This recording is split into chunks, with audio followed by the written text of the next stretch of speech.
Manjeshwaram ഹൊസങ്കടിയിലെ lodge മുറിയിൽ യുവതിയെയും സുഹൃത്തിനെയും ഭീഷണിപ്പെടുത്തി നഗ്ന ചിത്രങ്ങൾ പകർത്തി പണം തട്ടാൻ ശ്രമിച്ച കേസിലെ 5ാം പ്രതി പിടിയിൽ.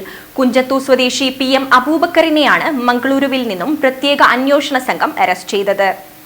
ഹൊസങ്കടി ടൗണിലെ ലോഡ്ജിൽ യുവാവിനെയും പെൺസുഹൃത്തിനെയും നഗ്നരാക്കി ഭീഷണിപ്പെടുത്തി 2 ലക്ഷം രൂപ തട്ടുവാൻ ശ്രമിച്ച കേസിൽ ഒളിവിലായിരുന്ന 5ാം പ്രതിയെ മഞ്ചേശ്വരം പോലീസ് അറസ്റ്റ് ചെയ്തു. കുഞ്ചത്തൂരിലെ PM അബൂബക്കർ സിദ്ദിഖിനെയാണ് പോലീസ് പിടികൂടിയത്. ജനുവരി 14 ഉച്ചയ്ക്ക് 12 മണിയോടെയായിരുന്നു കേസിനാസ്പദമായ സംഭവമുണ്ടായത്.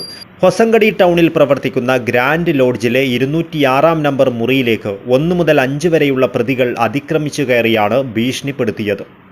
മുറിയിലുണ്ടായിരുന്ന യുവാവിനെയും പെൺസുഹൃത്തിനെയും ഭീഷണിപ്പെടുത്തി ഇരുവരുടെയും വസ്ത്രമഴിപ്പിച്ച് അർദ്ധനഗ്നരാക്കി ഒരുമിച്ചിരുത്തിയ ശേഷമാണ് മൊബൈൽ ഫോണിൽ ഫോട്ടോയും വീഡിയോയും പകർത്തിയതെന്നാണ് പരാതി.